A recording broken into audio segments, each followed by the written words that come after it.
The whole class laughed when he said Harvard until a Harvard dean walked in asking for him by name. You want to go where? The question didn't come from a fellow student. It came from the man at the front of the room, Mr. Carter, who stood beside the whiteboard with a faded stack of textbooks under one arm and skepticism written all over his face. Marcus Lane stood frozen beside the projector card, fingers clutching the corner of his vision board like it might float away. His heart had already been pounding before he spoke, but now it had dropped somewhere beneath the linoleum tiles of room 213. Mr. Carter squinted at Marcus's board as if it had personally offended him. Harvard, he repeated louder. As in Harvard? The class erupted in low laughter. Not cruel, exactly more disbelieving. A few chuckles, a cough, one girl whispering, "Wait, is he serious?" Marcus didn't answer. He just nodded softly, afraid any more conviction might crack the floor beneath him. The Harvard logo, cut from a library brochure, sat boldly at the center of his board, surrounded by pictures of law books, the Supreme Court, and a young black attorney speaking at a podium. A dream. Nothing more, but nothing less. Mr. Carter clicked his tongue. Maybe try aiming a little lower, huh? He said, with a grin that barely passed for polite. A dream's got to be somewhat based on reality. More snickers. One kid fake scribbled Harvard on his board, then burst into quiet laughter. Marcus stared at the glue-streaked poster in his hands. The photos looked childish now. The crimson seal felt like a joke. His palms were sweaty, his throat dry. He wanted to speak, to defend his dream, but no words came. Silently, he walked back to his seat. "All right, Mr. Carter said, flipping through the roster. Next up, Elise." Marcus sat in his usual back corner, the one where teachers often forgot he was even there. Today, he kind of wished they had. He could feel his side glances, the stifled laughter, the not-so-whispered whispers. Maybe he'd messed up. Maybe Harvard was too big for someone like him. Maybe that's just not where people like him ended up. But before that thought could root itself, the door creaked open. Heads turned. Mr. Carter looked up, irritated by the interruption. A tall woman stepped in. Black blazer, white blouse, silver hoop earrings. Her posture radiated clean, decisive energy. She looked like she knew exactly who she was and where she was going. "Excuse me," she said. "I'm looking for Marcus Lane." Mr. Carter blinked. "Sorry, who?" "Marcus Lane," she repeated, scanning the room until her eyes landed on the far back corner. Every head turned. Marcus sat stiff, confused. He raised his hands slowly. The woman smiled. "I'm Dr. Renee Wallace, Associate Dean of Admissions at Harvard University." The room fell silent. She turned to Mr. Carter. "I'd like a moment with Marcus, if that's all right." Mr. Carter nodded numbly. Marcus stood, legs shaky, heart pounding again, but this time for a different reason. Dr. Wallace met his gaze with warmth and certainty, like she had known him for years, like he belonged in this moment. He followed her into the hallway. Behind him, the class didn't whisper. They just sat there stunned. Even Mr. Carter didn't speak. But just before the door clicked shut behind Marcus, he looked back and saw something new on Mr. Carter's face. Silence. And maybe, just maybe, shame. By fifth period, the whole school knew.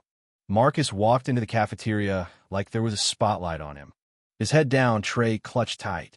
His usual back corner suddenly felt too far, too exposed. "Yo, Harvard," someone called from near the soda machines. "Save me a bunk."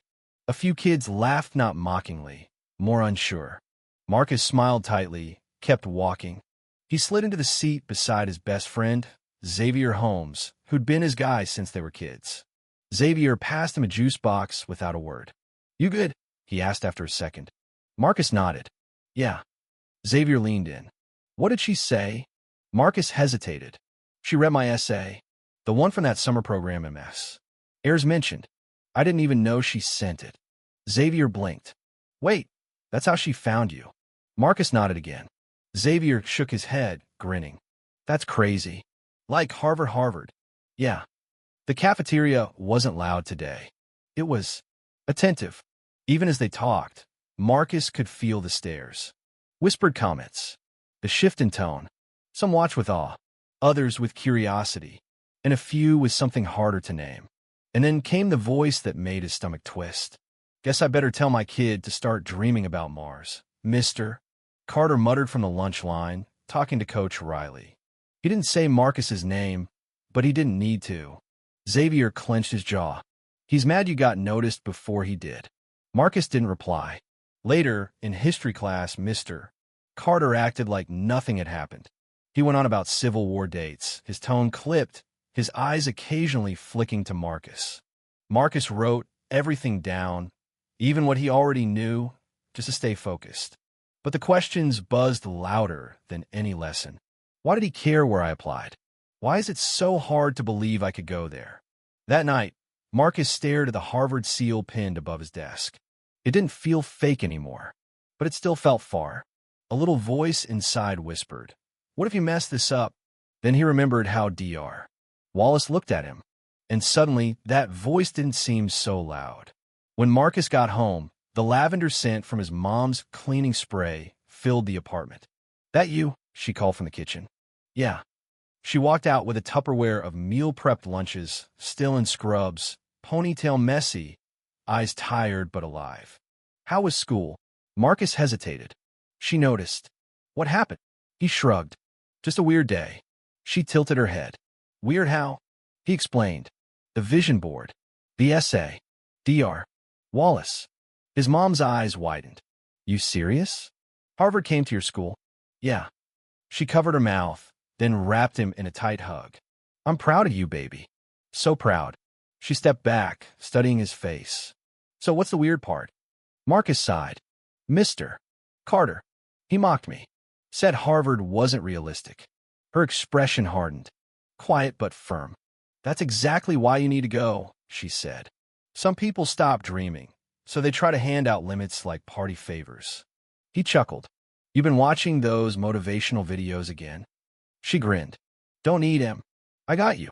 That night, Marcus sat at his desk, surrounded by notes, college brochures, and printouts of quotes.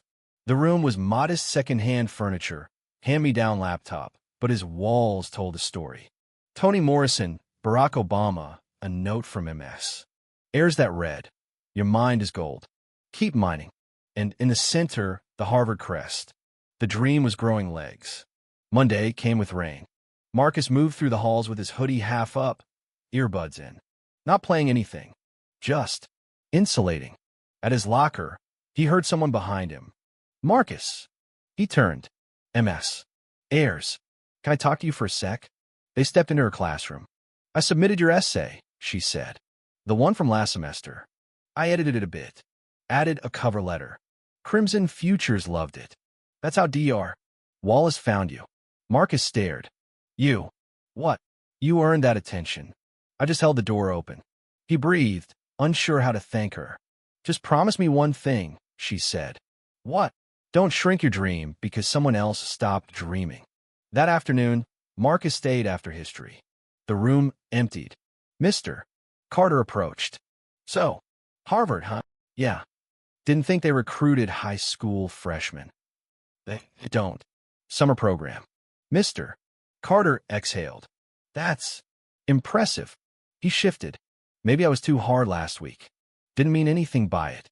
Just seen a lot of kids fall hard." Marcus met his eyes. "Or maybe you just didn't think I could do it." Carter paused, then said, "Maybe I was wrong." Marcus nodded. "I know." That night, his mom got the email. "Full scholarship," she said, beaming. "You ready?" He smiled. "I think I am." She leaned in. "Then go take it. All of it." Weeks later, Marcus stepped onto the Harvard campus with a carry-on, 3 books, and a folder full of belief. In his first seminar, the professor asked, "What brought you here?" Marcus replied, "People told me I didn't belong, so I showed up anyway." Back home, his acceptance letter hung in the school office. And Mr. Carter? He didn't say much, but he stopped laughing at big dreams. Sometimes it's not about proving others wrong. It's about proving you were right to believe all along.